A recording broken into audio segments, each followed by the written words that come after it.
This is Radio Ecoshock with Alex Smith. Hi there, listeners in Radioland. Tonight you're in for a special occasion. Every couple of years, we spend time with Robert Fanney. Robert has gone through multiple evolutions, and that continues. He is a respected science fiction writer. He has worked for the premier defense analyst Janes as a risk analyst. That helps. Robert Scribbler's blog became a home base for an active group of climate watchers. Lately, Fanney has moved to video blogging on climate and then just newly brought out his interests in clean tech and electric transportation. So it's definitely time for an update. Robert Marston Fanney, welcome back to Radio Ecoshock. Well, thank you for having me. It's wonderful to be back. You're always good to have a discussion with you. Yeah, I talk to you every couple of years. I was looking at it. It was 2013, and Yeah, I have a confession to make. We are in trouble, and we're worse lately, but hey. One of our most popular shows, actually. We still get downloads of that program, so it's still alive. Wow. And then we talked again 2015 and 2017, so now it's 2019. It's time to go again. Why did you move from your really popular online blog to more a video format?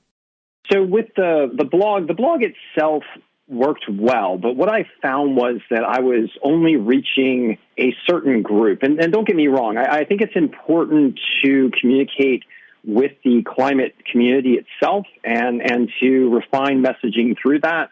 But I wanted to try to break out a bit to younger people in social media and the younger generation in general. And YouTube tends to be a better avenue for that kind of audience. So I thought I'd try a different format to try and reach a different audience and provide good basic information on the issue of climate change and clean energy as well.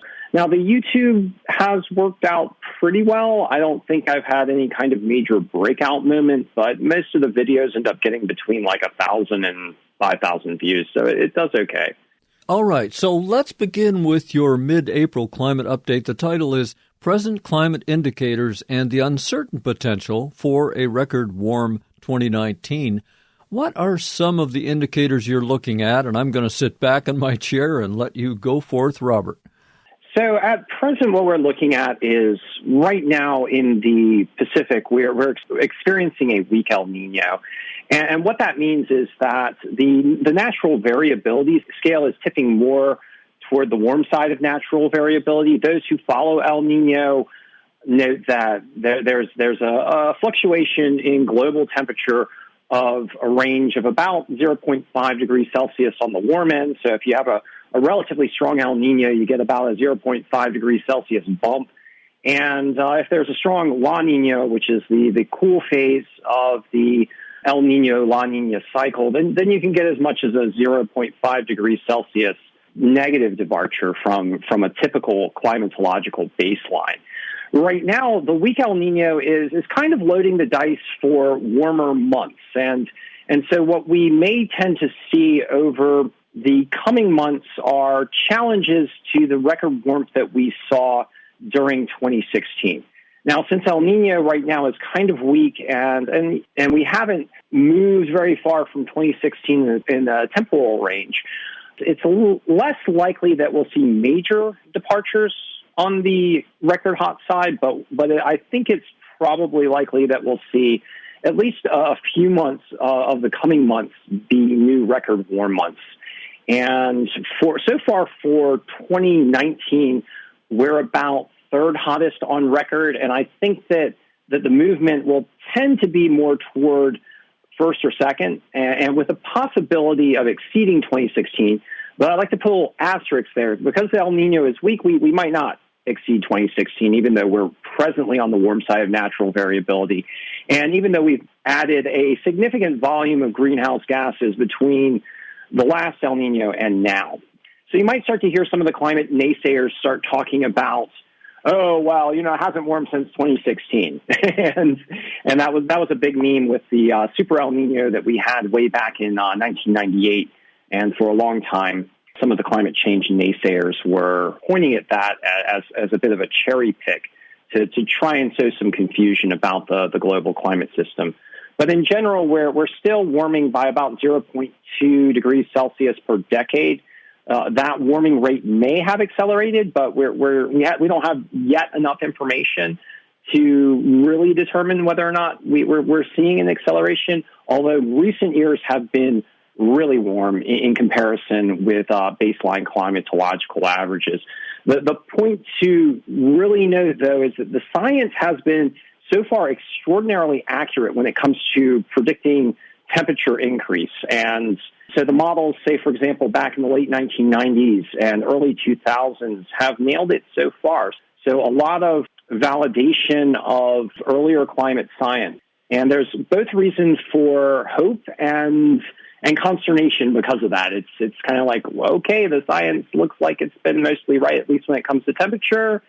The scientists are saying some freaky things, but we're not in like extraordinary, much worse than usual territory, at least when it comes to temperature. Now, there's some other parameters of global climate change that do look worse than normal, but with regards to temperature, we're about on track to what the scientists expected. Now, that's not happy or hopeful overall, because climate change in general, if you keep warming the way we're warming, really cleans your clock. But it is reassuring to me to see those global climate model predictions on temperature being borne out in present trends.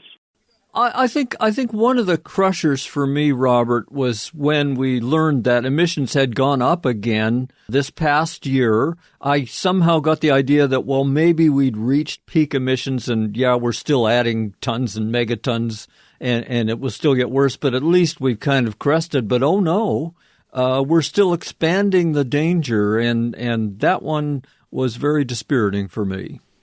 So what's happening right now is what appears to be happening with regards to trend lines is that we had a major growth in carbon emissions coming from China. And China started to clean up its act a little bit and get in with the rest of the world, like with the rest of the industrialized world, in the sense that they were deploying more cleaner energy and working more toward efficiencies. And so in the 2012 to like 2016, 2017 timeframe, that had a rather positive impact on the rate of emissions growth, meaning that positive in the sense of more optimistic, that there started to be marginal drops in the annual rate of emissions growth. But since that time, what seems to have happened is that the growth engine for fossil fuel burning in India seems to have ramped up. So we're getting more coal production now in India, and the rate of drawback in China, has slowed down, and there may have been a bump up as well. So what we're seeing now, like you said, is that the climate emissions, the greenhouse gas emissions, are unfortunately still increasing. Although if you look at the trend line, the rate of increase is slower than it had been, say, for example, in the 2000s and the early portion, like 2010, 2011, for example. So we didn't plateau. We didn't hit peak. If we had hit peak, it would have been an early peak, and it would have given us more of an opportunity to start to avoid potentially hitting the 2 degrees Celsius. It would have given us more of a window for avoiding that level of warming. And it would have given us much more of a window for the really hard turn, which would have been around 1.5. That window right now is rapidly closing, and I think there's a pretty strong consensus that we need to start having a net emissions decline within the next 12 years. And in my opinion, being a little bit on the cautious side, I think we just need to do it as soon as possible. 12 years sounds too long for me. So what I am hoping to see is that, efficiency and clean energy tend to move forward more rapidly and start to cut into those carbon emissions more. But right now, when it comes to policy posture, we have a bit of a backlash. And so whenever you get that kind of backlash, and we're seeing it now, you tend to have backsliding. And unfortunately, at the top level, at the government leadership level, in many of the governments, the policies are not really coming online to even meet the Paris goals, or the initial goals of the Paris Agreement, which probably would have put us on track for around 3 degrees Celsius or more this century. So that's the present state. I don't think everything is a moving target, in my opinion, so I don't think we're set in stone with regards to that state. But needless to say, we are limiting our options by continuing to increase the volume of greenhouse gases that hit the atmosphere each year. And right now, we really do have a number of tools that we could use to bend that curve down. We're not as locked into fossil fuel burning as an economic engine as we used to be. I really appreciate you covering in your recent video the double tropical cyclones that struck East Africa. Not enough people are paying attention to that. That is really a big story. And a city in Mozambique was obliterated. But you ask, is that really the first city wiped out by climate-enhanced disasters? What do you think? Well, I honestly don't. So we had the Fort McMurray fires, and now Fort McMurray wasn't completely wiped out, but it did force all of Fort McMurray in Canada, which ironically is also a tar sands production center, to evacuate. And that's around 150,000 people. That city itself could have been wiped out if those wildfires had not been contained to the extent that they were. And in addition, if some of the falling debris had actually really caught on in the city and wiped out more neighborhoods. Also in California, we have seen large wildfires enhanced by human-caused climate change wipe out whole towns. And a number of people living in these towns in the range of 20 to 30,000 people. So, that's not like a full city, but even so, you're still talking about very large communities. Katrina wrecked New Orleans considerably. New Orleans wasn't wiped out. A good number of buildings were destroyed, though. So my contention is that we have been seeing city-threatening extreme events occurring. And this particular city in Mozambique, which lost, I think, something along the lines of 100,000 structures, was not the first such event where we saw mass structure loss due to climate change. Maybe if you're drawing a very fine line, you could contextualize it as the first major city wiped out by this kind of event. But I think we've seen this kind of trend becoming something that is more frequent, where we're seeing more extreme weather events, more extreme wildfires that do threaten cities. And that's one of the aspects of human-caused climate change risk that ramps up as you get into these higher levels of warming. And so right now we're at about 1.1 degrees Celsius above 1880's baseline. And of course, people argue about where we should put the baseline, but that's generally where NASA puts the baseline. And in that range, we are starting to see a multiplication of extreme weather events and worsening wildfires and worsening droughts that threaten the function and structural integrity of cities around the world. So we're already facing a serious challenge when it comes to climate change, and this is the early stuff. So, but I didn't have Mozambique and Malawi in my list of climate danger zones, but now it seems almost anywhere in the world is a climate danger zone. Are there still safe places to go? I don't think there's any place in the world where you can go where you can completely avoid an enhanced climate risk. What climate change does to the atmosphere is you're increasing the rate of evaporation and precipitation by about 8% on each end of the hydrological cycle for each 1 degree Celsius of warming. Evaporation is a part of the storm engine. So one of the things that causes storms to rapidly intensify is evaporation from the surface of the land, forming a parcel of air that is much warmer than the surrounding air, and so it rises much faster. And that's called convective available potential energy. And so if you increase the net rate of evaporation around the world by 8%, you're providing more opportunity for rapidly rising portions of air, rapidly rising columns of air to feed into these storms, and for the storms to rapidly intensify and hit a peak intensity that's beyond what we would typically see for that region. So then that's just one aspect. The evaporation engine is also an engine that drives drought. Rapid evaporation drives rapid drying of foliage, which leads to more wildfire risk. So you start to add those new parameters, and you're really looking at an increased risk for all of these kinds of events around the world. And you start to add in sea level rise. I mean, many cities around the world are very close to a coast. You start to add in some of the concerns with regard to water scarcity, and if your rains are coming more intensely in shorter periods of time, then it's much more difficult to manage the water. So that there's a major engineering challenge and a major societal challenge when it comes to managing water for certain regions. And when you start to look at the whole globe, you're like, where is it where there's not an issue with potential water scarcity, where there's not an ocean that could rise, where there's not a potential for drought that's being enhanced, or a potential for various storms that are nearby that are being enhanced by, say, for example, warming ocean surface waters or more intense evaporation from landforms. And you really kind of draw a blank. If you're living on the Earth, you're living under a generally increased risk of extreme events due to what we've done to both the atmosphere and the oceans and the Earth system as a whole.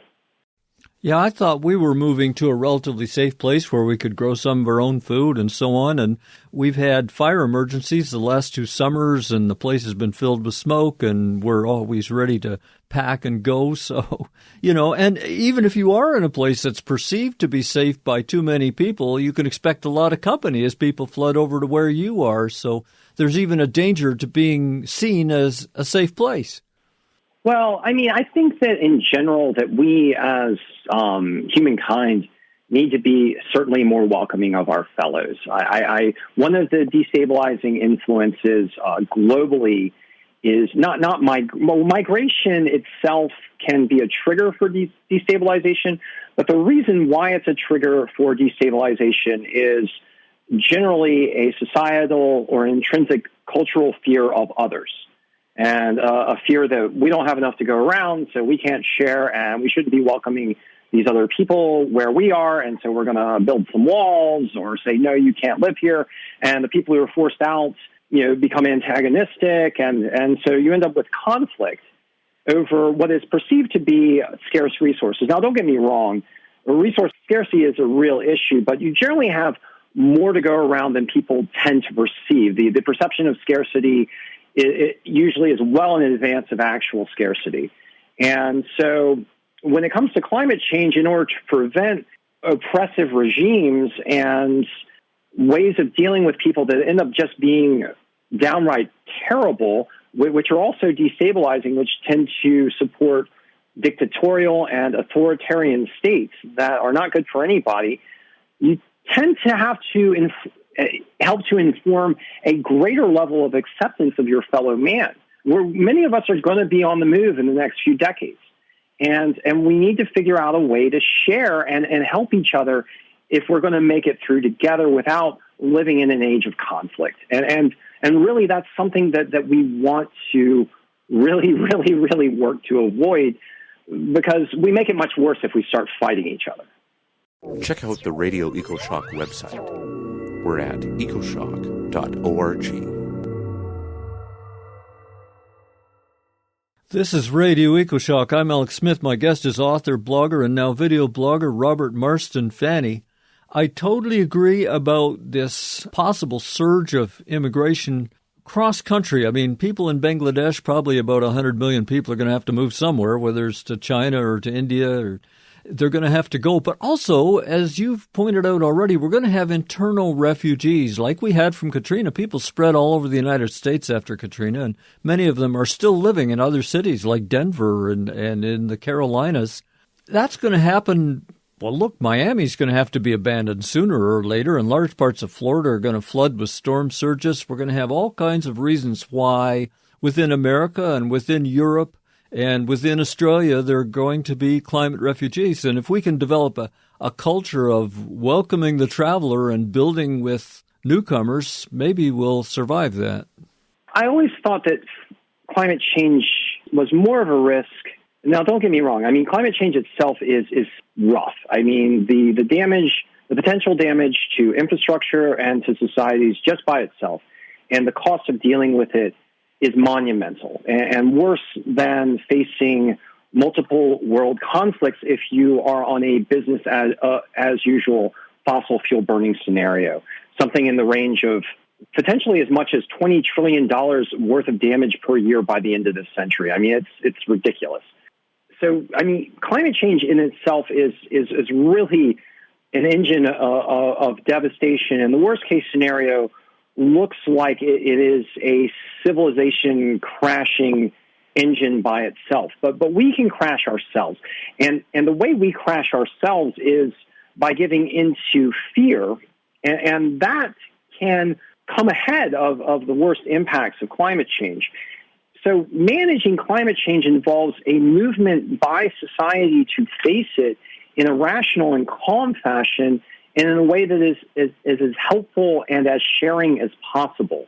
And I know that's a really hard message to individualistic Western societies, particularly the U.S., where we tend to teach the lesson of, excel on your own and be great on your own, and you can do it all yourself. And if you do, you'll be rich and be a billionaire and all that stuff. The incentives for our system right now are a little bit out of whack with what the crisis looks like. And it's understandable why there's a great degree of consternation and cognitive dissonance, because unfortunately, the crisis we face kind of forces us to change in a way that is difficult for us. It's outside of our context. But we need to try to change in that way if we're going to make it through. I'm less optimistic than you sound so far. Myself, I'm seeing predictions that parts of the Middle East, of Asia, and the tropics generally will become too hot for humans. And just like the fish, the plants, and the birds, I think within a century, humans will begin the trek towards the cooler poles. And I'm wondering, Robert Fanney, calling on your science fiction imagination, can you see that happening? What would it look like?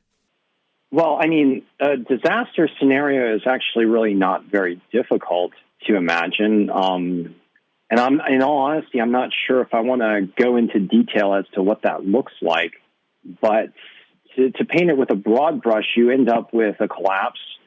First, a collapse of the societies that are in the equatorial regions with that poleward migration. And unfortunately, we already see a bit of that signal now. If you look at the Internal Displacement Monitoring Center, going back to 2013 and 2012, most of the previous years, the primary cause of migration and displacement for the globe was political conflict, war, that kind of thing.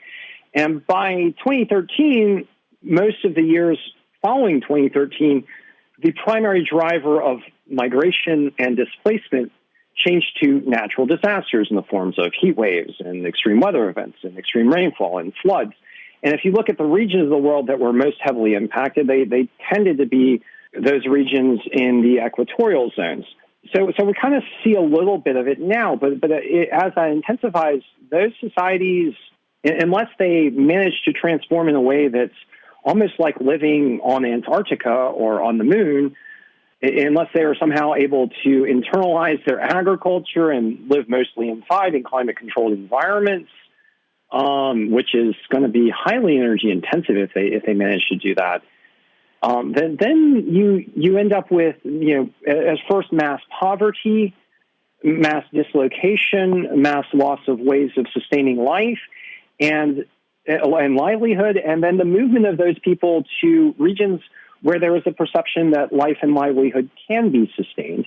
And then following that, just the emergence of a kind of desert in that region, in the zone near Africa and the Middle East and India likely, and as well as a zone in the tropics where it becomes really, really difficult to maintain societies just because the hurricanes become so strong. If you have storms that are Irma strength, for example, striking the Caribbean every 3 to 5 years, how many times can you rebuild St. Martin? How many times can you completely rebuild St. Thomas?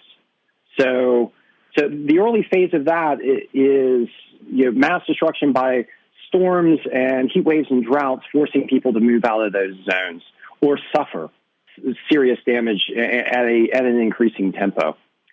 And then once people move into the more temperate latitude zones, then those regions themselves start to suffer similar consequences. So it's kind of a phased movement, unless society becomes so resilient that they can deal with, somehow engineer a way to manage such an extreme level of environmental destruction. But I mean, that seems like a rather high bar for me. That seems like a very high cost and a very high level of organization in order to confront that kind of severe crisis. Now, my opinion is that we can still avoid the worst case scenarios of climate change, and that we can turn away from the high levels of fossil fuel burning that were predicted for the 20th century. And to a certain degree, we've done a little bit of that, but we haven't done enough of the work to avoid the kind of scenario that I'm describing, at least for the equatorial regions of the world. So a 3 degrees Celsius warming world does include that kind of scenario. And that's the present pathway is for about 3 to 4. So that's the scenario that Dr. Michael Mann described as like a hothouse Earth kind of scenario. In my opinion, that's not the hothouse, but that's bad. I mean, that's really bad. So we don't want to live through that. I think we can avoid it, but we have to work hard to do that. I'm starting to wonder if imagination is what might do us in, the lack of imagination, because we can barely think about living without flying or driving, without our fossil-based machine slaves. Apparently, we can't imagine a future that's really different. And maybe it's simpler, maybe it will be better, maybe harder. Could lack of imagination be the block to climate action by masses of people? So I think that's a fantastic question. And I think many of us have envisioned different futures, in all honesty. When you talk about imagination, it's more about, in my opinion, what people buy into and the flexibility or lack thereof of their future vision. So, for example, we have an environmental movement that has wisely said, well, we can live lightly on the earth. We can do less and we can be happy, and we don't have to have all these things. And many of the people on the earth have returned and said, we want these things, and we want them for a number of different reasons. So, and if you look at Puerto Rico and what occurred after Maria, you begin to understand that there's a little bit of a reason why people want to live in a society with electricity and mechanization, because if you don't have at least a basic level of that, you do end up losing more lives. So there is a little bit of a very real safety issue with a power down kind of scenario. Now, it's not to say that the message of living lightly and trying to unplug from the mass technology and use the technology that we have much more efficiently is a bad message. I think that, in my personal opinion, I think that's the part of any solution. At the very least, you want technology that really lightens the load. But at the same time, there is a little bit of a fear factor and a desire factor as well that keeps people kind of clinging to that tech and to those systems. And so on the other side, I think you need to imagine ways of providing that same level of safety and comfort with systems that are not based on carbon emissions, that you start to plug in the more sustainable systems as well. And I think it's the synergy between those two ways of thinking. It's not an or other kind of thing. I think it's a both kind of thing that allows you to move forward with imagining a livable future. Now, I think there's all sorts of different ways.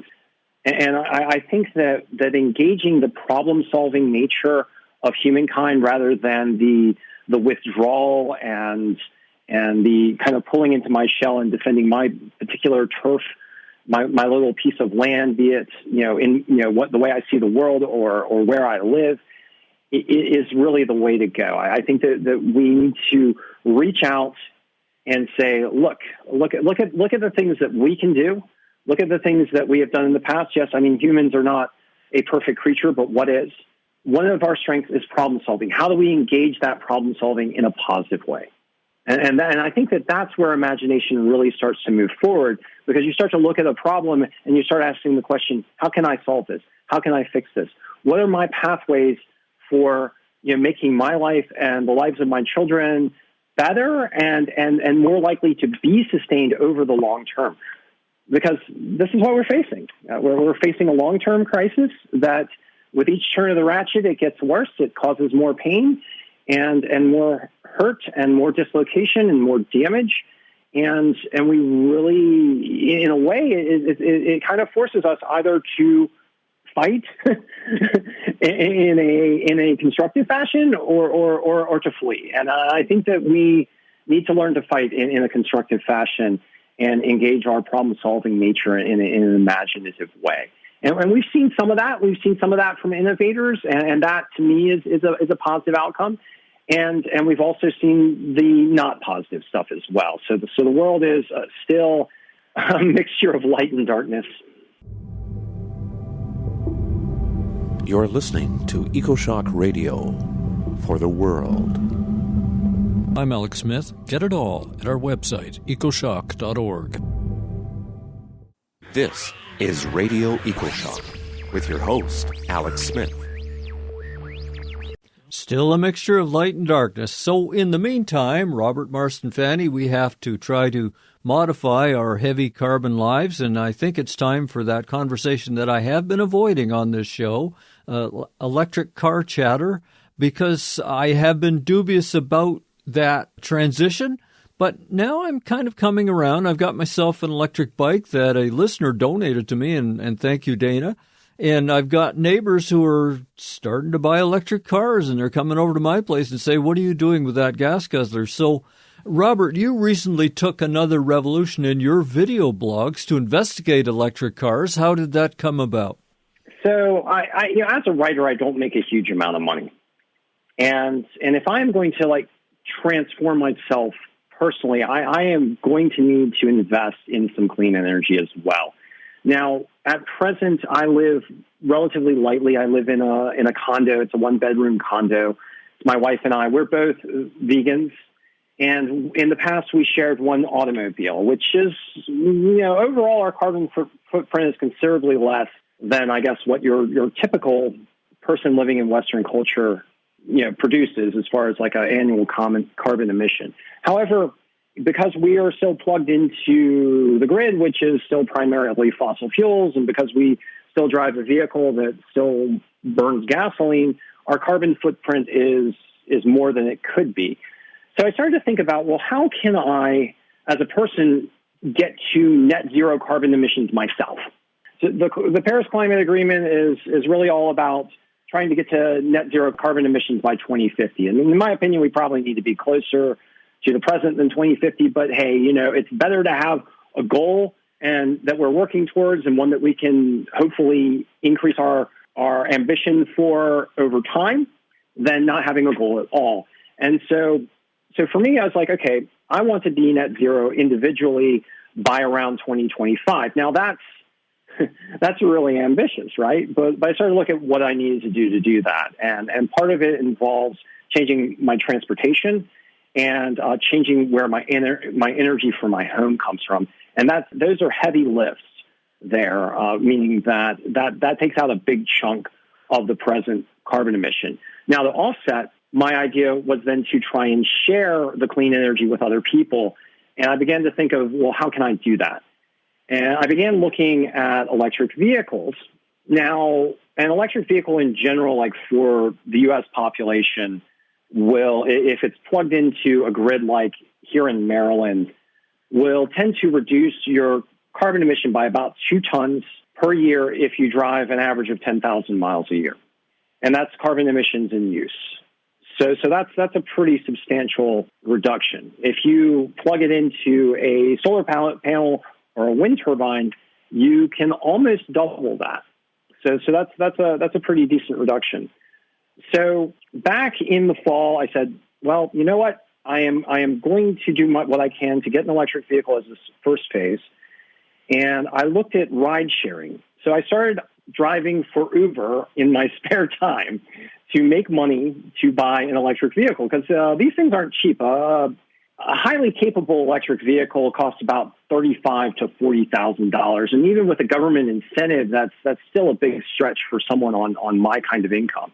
So I started Ubering, and I started saving the money, setting it aside. And it was kind of nice because I got to have conversations with people as I was driving about climate change. So it gave me actually access to another group of people. People are just working in the DC area, and it was very eclectic, and it was very enlightening to me. And I got to learn a lot about people's individual challenges as well, and thoughts on the issue of climate change as I was doing it. And I did it for 6 months, and I saved some money. And so I just recently purchased a Tesla Model 3, which I am now ride-sharing with others. And so I am sharing a clean energy platform with people in my community. And the next step for me is to get some home solar panels, power that vehicle with those home solar panels, and to multiply my clean energy impact by continuing to share it. So that's my journey so far with regards to some individual actions and my plan for the future. All right, I'd like to tell you about a case here in a rural zone, and I think this would apply to some people in the suburbs too, that my friends Kevin and Lane bought the equivalent of a small electric tractor. It's really a modified commercial-grade lawnmower, but it can pull carts full of hay and many more things for them. And then they bought a Tesla. They bought it on time, and they think it's going to work out for them. One thing Kevin has found is that he can sleep in the back of his Tesla 3. There's enough room when you fold down the back seat, going back into that big spacious trunk, that he can stretch out there, full-size guy. And it helps that the car also has an inbuilt small heater to keep the batteries at their correct operating temperature, and that actually heats the floor a bit if he sleeps there in a winter sleeping bag while the car is recharging if he's traveling a longer distance. He goes to a supercharger that he finds on his app on his phone, and he's all set up for that. So their next project is to build a solar-powered charging station at their farm for all that equipment, and then they're going to be kind of off-grid for a lot of their traveling. And that sounds fantastic. And if they're organically producing their food, then they are also helping to offset carbon through a land use change that is actually going to sequester more carbon than it otherwise would. So that sounds like a fantastic sustainability schedule and plan. And I'd just like to add that with regards to Tesla, so the one that I have, the Model 3, has a glass roof, and it's just very immersive. It's the feeling that I have while driving it is completely different than the feeling that I get when I drive an internal combustion engine, which has its own noise that's in the vehicle. I mean, the vehicle itself it kind of moves like a piece of the wind. It just kind of drifts along. It just whoosh, makes a whooshing sound. And everything around me, I can see through the windows and the roof. And as it rains, I can see that. And I could see sleeping in it because you can put down the seats in the back and just lay down. And if you did that, you could just look up through the glass and see the sky. And it's just, I don't know, it's the way it's been engineered is very intrinsic. It makes you feel like you're really more a part of the world. And I honestly think that Tesla itself has taken very seriously the notion of its mission to help fight climate change by being an all clean energy company and producing a kind of product that is more in touch. Now, of course, machines are completely, not natural, but if we can move our machinery closer to nature in a way that is more complementary of nature and gives back rather than just taking, then I think we've taken one of the steps that we need to along our path of sustainability. And I think that if we have that vision of continuing to move our technology to a more natural form of process, a more natural way of doing things, then I think that there is hope for us as a species. So it's not to say that the tech that we have now, even the clean tech, is the perfect. But I see it as a large movement away from the highly destructive technology of the past. And even if you look at the electric engines in a Tesla Model 3, you're talking about times 3 or times 2.5 efficiency gain versus a base internal combustion engine in and of itself. So it is a lighter form of tech when it comes to externality. And it's not to say that there aren't any externalities. Any kind of process like that's going to produce something with metal and glass and all those various materials, it's going to have an externality. But looking at the systemic nature of that kind of energy system versus an internal combustion engine, and you're cutting your externalities down considerably, not just for carbon emissions, but also for materials use and that kind of thing. And the next big challenge, I mean, here in Canada, the best-selling vehicles are pickup trucks, and in the United States, they're pretty high up to the point where GM has practically said, well, we're not going to make cars anymore, which I think is a terrible backsliding step, but we're going heavier metal. And I know why people want them. Most people that buy them don't actually need them, but I do. I haul manure, I haul gravel, I haul wood. We heat with wood here, and that's one way we avoid a lot of carbon emissions. So I don't have to use the truck often, but I kind of need one to live cheap in the country. I noticed that Ford has announced they're going to make an electric Ford 150, their top-selling model. We've got the Rivian, but that's pretty pricey. It's billed as a luxury adventure vehicle. GM's talking about it, but they haven't done anything. Tesla has shown a model of a pickup that they're making. They're dubbing it the Cyberpunk. I think that we're going to have to do something there to at least pick up people for the next 10, 15 years into the electric transportation scene. And then we have to lighten it up and lighten it up. I mean, electric bicycles are really a good idea. They're amazing, yeah. I can carry a lot of stuff, 180 pounds on this cargo bike. And, of course, the amount of power and the materials and the externalities, as you say, that goes into those is tiny. Yeah, no, there's a good reason for the sustainability community to be in love with bicycles, both manually operated and electric. They are amazing machines, they're very elegant, and I think certainly right size for, it's just a good metaphor for society in general. A person on a bicycle, powering it with muscle power or a few batteries and getting where they need to go just as efficiently as possible.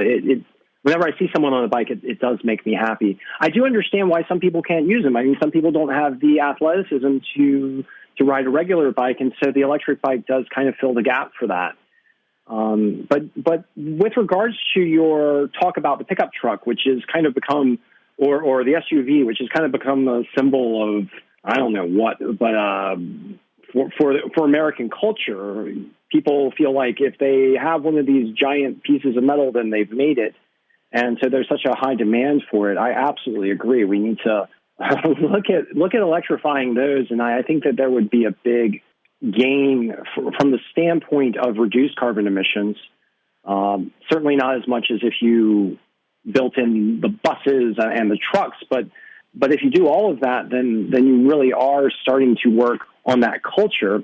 And if you get some of those people who like pickup trucks and like SUVs into electric vehicle, and they're like, whoa, look at this torque. I can really pull a stump with this vehicle, and this is really neat. I can use my tools just by plugging into this truck, and I can have enough power all day. Or if you have a house that's out in the country and you lose power because your power line is strung way out, and you have a two-way system where you plug your home into the truck because the truck has a 100 kilowatt battery, which can power your house for a week in the event of a powerful storm. Then the utility of that kind of a platform becomes a real opening, I think, for people to start to think more sustainably and not be so reactionary and feeling like those of us who are environmentalists are trying to impose on them. Yeah, President Trump says we're trying to take away your pickup trucks, but we're not. We're just trying to change them. But the other thing that you just brought up is that if we can use all these distributed vehicle batteries as a big pool. So when they're parked, they're still getting charged somehow by renewable energy and building up. And then when they're sitting there at night unused, and that's when you need your electric power, you can draw back out of them. That could be part of our grid. Your car could be part of the grid. Yeah, the vehicle to grid has been something that sustainability advocates have been talking for a long time. If you have this massive distributed storage that you can then plug into the grid, it really does help balance out the intermittency of wind and solar. And that's one of the things, if you're buying into an electric vehicle, you're buying into the potential for that kind of storage.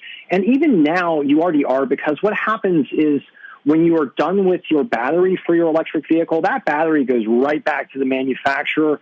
They slap a metal case around it, and they check which cells were bad. They pull those cells out, and then they sell it to a power company as a storage system. So that infrastructure that produces those batteries is helping to make wind and solar power more attainable, more usable, and more ubiquitous.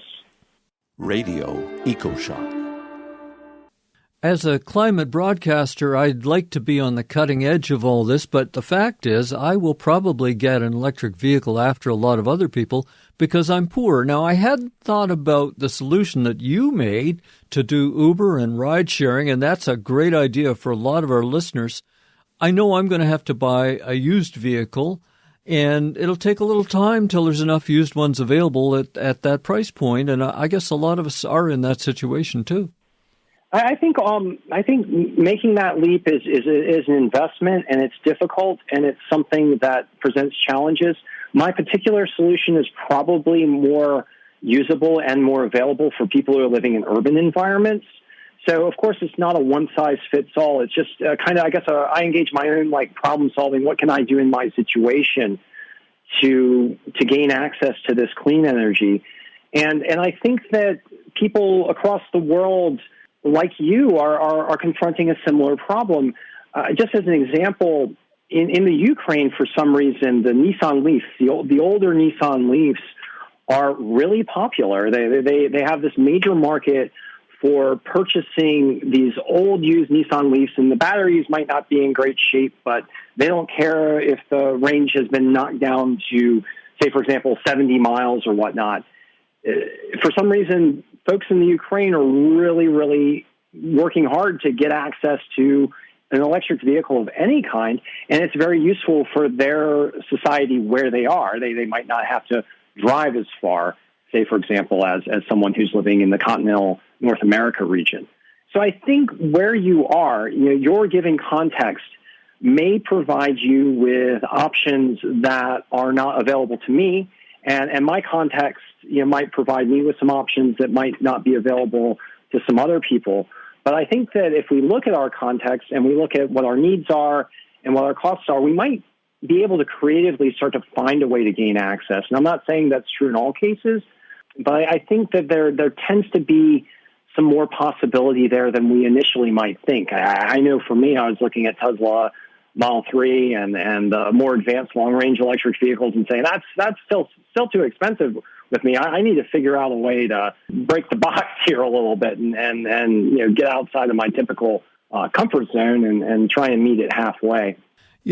About 7 years ago at least, maybe more, I recorded a talk about a book called Transpo Revolution, which was two professors arguing that our whole society has to transform to electric transportation and electricity in general. And one of the arguments that they brought out is, well, people will say most electric cars in America are still powered by natural gas or even coal, so you shouldn't buy them. But in fact, electric allows you to substitute cleaner and cleaner sources of electricity as we go along, and gas-powered cars can't do that. They are directly tied to the tar sands, to dirty energy.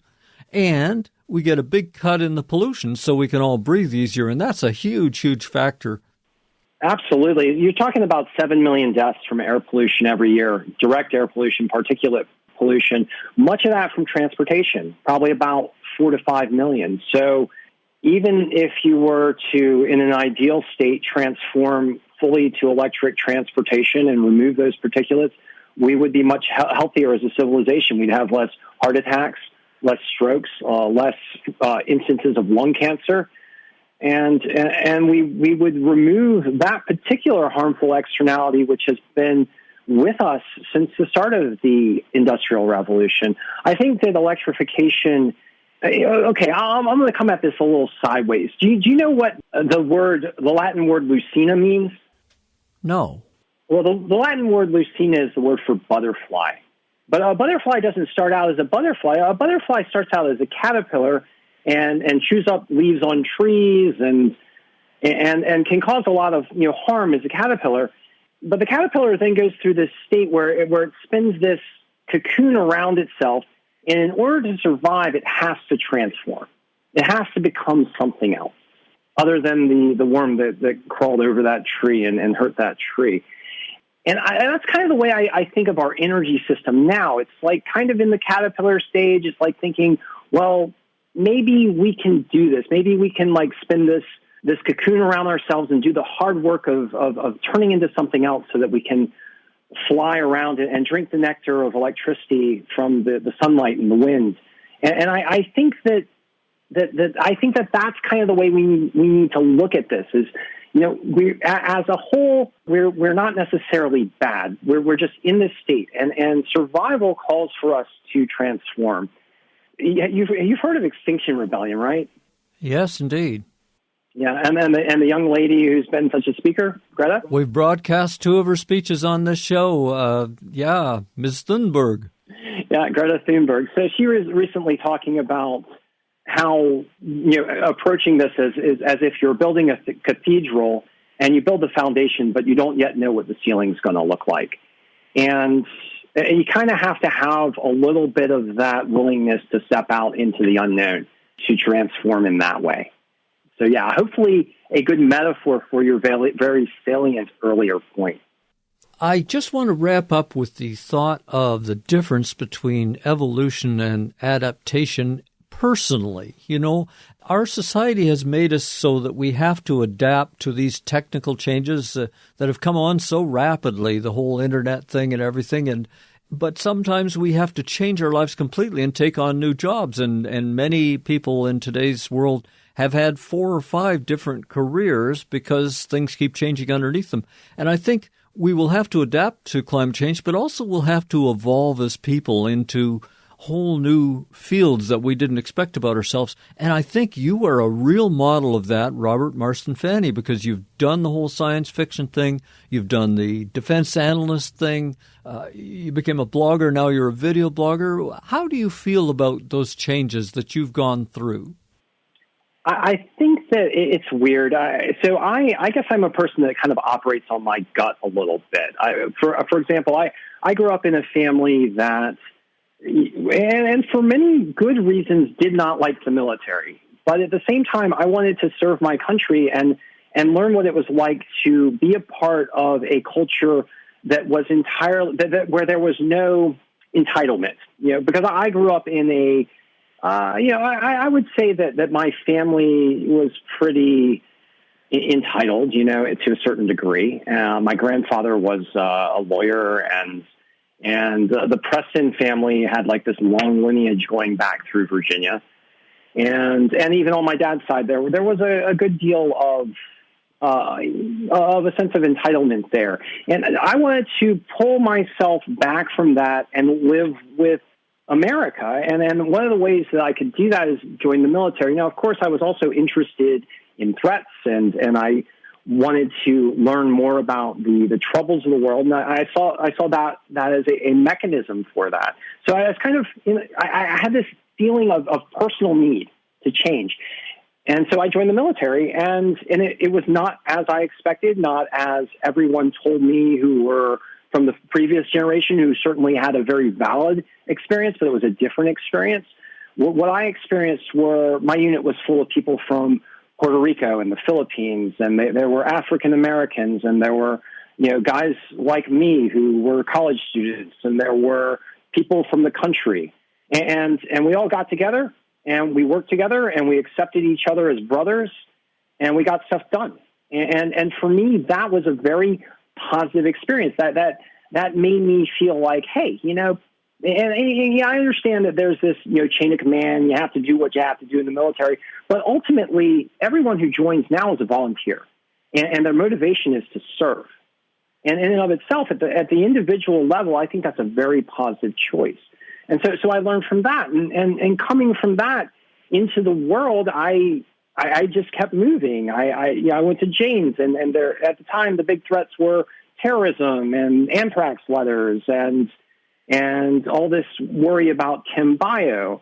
And I ended up briefing the U.S. Postal Service on how to try and detect anthrax letters because our expert didn't show up. And they said, well, you're an editor. You know the material. I was like, I'm not an expert. And they're like, well, just tell us what the book says. And so I told them what the book said. And so I moved on. And so each step for me has been something that has been internal, something that I felt that I needed to try, that I needed to do in the path of my life. And I don't know if other people have a similar drive that occurs with them as they confront the world and their environment and their life. But for me, each step has felt necessary. I don't necessarily know why. I don't. Maybe there is some set of sensory input that I'm getting, and so it's not. It feels rational when I look back, but as I'm doing it, it's more like, like you're surfing on a wave, and the wave's going to change, and so you have to change direction as the wave changes. You have totally described my life, and I really appreciate that. Now, we're going to have to wrap up, so Robert Fanney, give us the titles of a couple of your books, and then tell us where to find you communicating these days. Okay, so I've written a book on sustainability called Ecoshock. I've written 2 fantasy novels under the series titled Luthiel's Song. I'm working on a web novel right now, which is a pretty acerbic critique through parody of present politics and crises and how sometimes leaders have been bad through the lens of modern fantasy. And you can find me at robertscribbler.com or on YouTube under my name, Robert Fanney. Beautiful. We've been talking with Robert Marston Fanney, and I've been mispronouncing it all the way through here. It's all right. You will find tons of links to our previous interviews, which are still popular, and Robert's current online habitats in my show blog at ecoshock.org. Robert, it's always a pleasure to talk with you. Thank you. Thank you so much. It's been fantastic. I'm Alex Smith for Radio Ecoshock. That's it for this show. Check out all our past programs free at ecoshock.org. Thank you for listening, and let's meet up again next week. Mother Earth is under the weather right now. Mother Earth is under the weather right now. We are the caretakers, guardians of the earth, caretakers. Time to do a little more caring and a little less tick, tick, tick, tick. Mother Earth is under the weather right now. Mother Earth is under the weather right now. I know that we can change the world. I know that we can change the world. I know that we can change. Mother Earth is under the weather right now. Mother Earth is under